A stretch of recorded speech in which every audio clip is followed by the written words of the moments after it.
로마서 6장 15절에서 23절까지 말씀 함께 읽도록 하겠습니다. 그런즉 어찌하리요 우리가 법 아래에 있지 아니하고 은혜 아래에 있으니 죄를 지으리요 그럴 수 없느니라. 너희 자신을 종으로 내주어 누구에게든지 순종하든지 그 순종함을 받은 자의 종이 되는 줄 너희가 알지 못하느냐. 혹은 죄의 종으로 사망에 이르고 혹은 순종의 종으로 의에 이르느니라. 하나님께 감사하리로다. 너희가 본래 죄의 종이었더니 너희에게 전하여 준 바 교훈의 본의 마음으로 순종하여 죄로부터 해방되어 의에게 종이 되었느니라. 너희 육신이 연약함으로 내가 사람의 예대로 말하노니 너희가 너희의 지체를 부정과 불법에 내어주어 불법에 이른 것 같이 이제는 너희 지체를 의에게 종으로 내어주어 거룩함에 이르라. 너희가 죄의 종이 되었을 때에는 의에 대하여 자유로웠느니라. 너희가 그때에 무슨 열매를 얻었느냐. 이제는 너희가 그 일을 부끄러워하나니 이는 그 마지막이 사망임이라. 그러나 이제는 너희가 죄로부터 해방되고 하나님께 종이 되어 거룩함에 이르는 열매를 맺었으니 그 마지막은 영생이라. 죄의 삭은 사망이요 하나님의 은사는 그리스도 예수 우리 주 안에 있는 영생이니라. 아멘. 어제 본문에서 바울은 죄가 우리를 지배하지 못하는 이유는 우리가 법 아래 있지 않고 은혜 아래 있기 때문이라고 말합니다. 그런데 이런 자신의 주장에 예상되는 반론들을 생각하며 바울은 조금 더 명확하게 자신의 의견을 말합니다. 15절을 새번역 성경으로 읽어드리겠습니다. 우리가 율법 아래 있지 않고 은혜 아래 있다고 해서 마음 놓고 죄를 짓자는 말입니까? 그럴 수 없습니다. 바울이 우리가 법이 아닌 은혜 아래 있다고 말하는 것을 오해하여 어떤 사람들은 이제 죄를 마음껏 지을 수 있다고 생각하고 있는 것이죠. 왜냐하면 어차피 내가 수억의 죄를 짓는다고 해도 은혜로 그 죄가 사함 받았기 때문이라고 생각합니다. 쉽게 이야기해서 나는 구원받았으니 이제 죄를 마음대로 지어도 그 구원은 취소되지 않는다라고 생각하는 것이죠. 이런 말도 안 되는 반론에 바울은 응답합니다. 16절을 보니까 너희 자신을 종으로 내주어 누구에게든지 순종하든지 그 순종함을 받는 자의 종이 되는 줄을 너희가 알지 못하느냐. 혹은 죄의 종으로 사망에 이르고 혹은 순종의 종으로 의에 이르느니라 라고 이야기합니다. 16절에서 바울의 핵심 논지는 순종하는 대상의 종이 된다는 것입니다. 만약 내가 죄에 순종하면 나는 죄의 종이 되는 것입니다. 그리고 그 결과는 사망입니다. 이와 반대로 내가 그리스도께 순종하면 나는 그리스도의 종이 되고 그 결과는 의라고 말하고 있습니다. 그러니까 내가 죄에 순종하는 죄의 종이면서 의의 결과를 맺을 수 없고 이와 반대로 내가 그리스도께 순종하는 의의 종이면서 사망에 이를 수 없다라고 말하고 있는 것이죠. 왜 그러냐면요. 17절과 18절을 보면요. 원래 우리는 모두 죄의 종이었습니다. 그런데 복음을 듣고 순종함으로써 죄에서 해방되어서 의의 종이 되었기 때문입니다. 우리는 과거에는 열심히 부정과 불법을 행하였다면 이제 우리는 의의 종이 되어서 거룩함에 이르는 존재가 된 것입니다. 사랑하는 여러분, 우리의 신분과 위치는 완전히 변했습니다. 17절을 다시 보십시오. 우리는 본래 죄의 종이었습니다. 그런데 교훈의 본, 그러니까 사도들을 통해 우리에게 전달된 예수 그리스도의 삶과 사역 등을 포함한 모든 그 복음으로 말미암아 우리는 마음으로 순종하는 의의 종으로 신분과 위치가 완전히 바뀌어졌다는 것이죠. 17절에 말하는 교훈의 본이 복음이라면 마음으로 순종이라는 이 표현은 그 복음을 전인격적으로 받아들이는 모습을 말하는 것입니다. 한마디로 우리가 믿음으로 구원을 받았다라는 이 표현에서 믿음은 그냥 어떤 지적인 표현으로만 생각하면 안 되고 지정의, 그러니까 나의 모든 전 인격이 그 교훈의 본인 복음을 받아들였다는 것으로 보아야 합니다. 그렇기 때문에 이렇게 죄의 종에서 의의 종이 된 사람이 어떻게 죄의 지배를 받아서 사망의 열매를 맺을 수 있겠습니까? 20절을 보십시오. 바울은 한 번 더 정확하게 이야기합니다. 너희가 죄의 종이 되었을 때는 의에 대하여 자유로웠느니라. 여러분, 이것이 무슨 말이냐면요, 내가 죄의 종이 되었을 때에는 의와는 아무 상관이 없었다라는 말입니다. 반대로 생각해 보십시오. 내가 의의 종이라면 죄와는 아무 상관이 없다는 말이 되는 것입니다. 여러분들이 그리스도께 순종하는 의의 종이라면 이제 여러분들은 죄와는 아무 상관없는 존재가 된 것입니다. 그러니까 은혜 아래 있으면서 나는 죄를 지어도 다 용서받을 수 있다 생각하며 죄를 짓는 것을 너무 쉽게 생각하거나 죄의 지배 아래 살거나 죄와 싸우지 않고 쉽게 죄에게 나의 주도권을 넘기는 것은 아직 내가 은혜 아래 있지 않다는 의미가 되는 것입니다.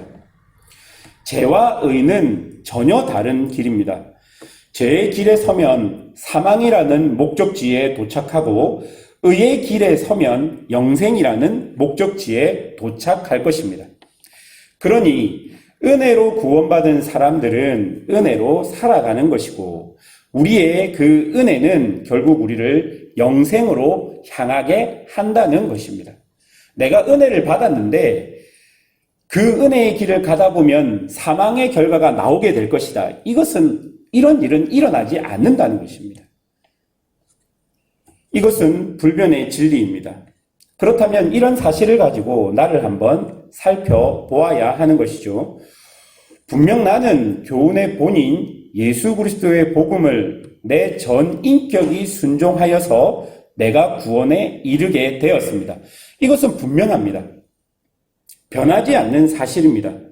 그런데 아직까지 나의 모습을 보면 나는 죄도 짓고 욕심도 있고 내 안에는 여전히 욕망도 존재합니다.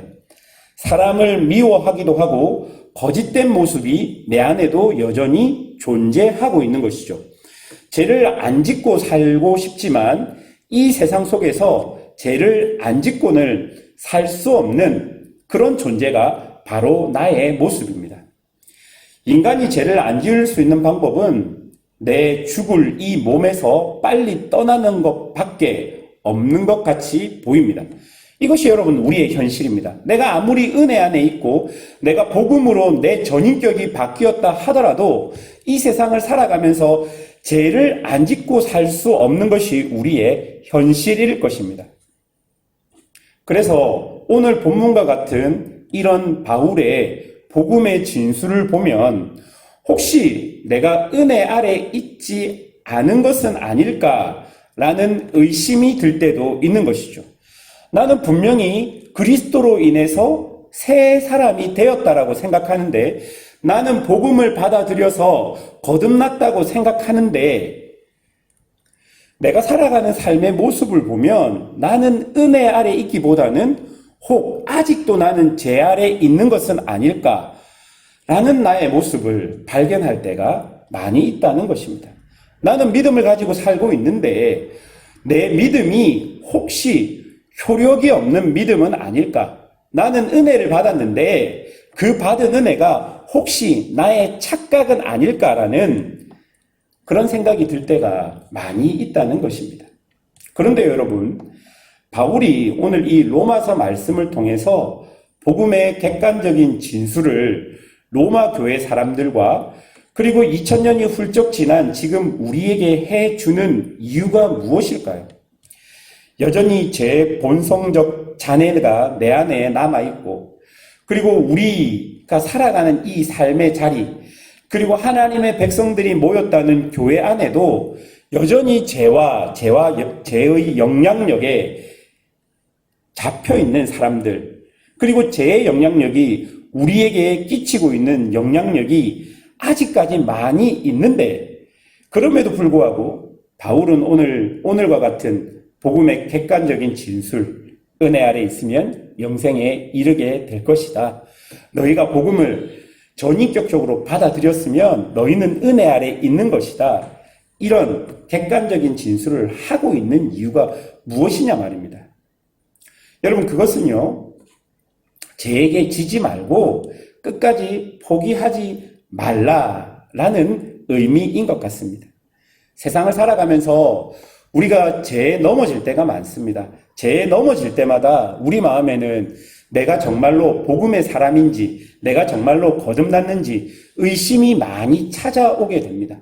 어떤 욕심과 욕망, 인간관계 안에서 우리의 모습을 보면 정말로 내가 이러고도 내가 교회 안에서 내가 하나님을 사랑하는, 이웃을 사랑하는 존재인가라는 그런 근심 섞인 걱정들이 우리 안에 다가올 때가 많다는 것입니다. 그럴 때마다 바울은 이 복음의 객관적인 진리를 우리에게 보여주며 너희는 아직 은혜 안에 있는 게 맞다라고 이야기하는 것이죠.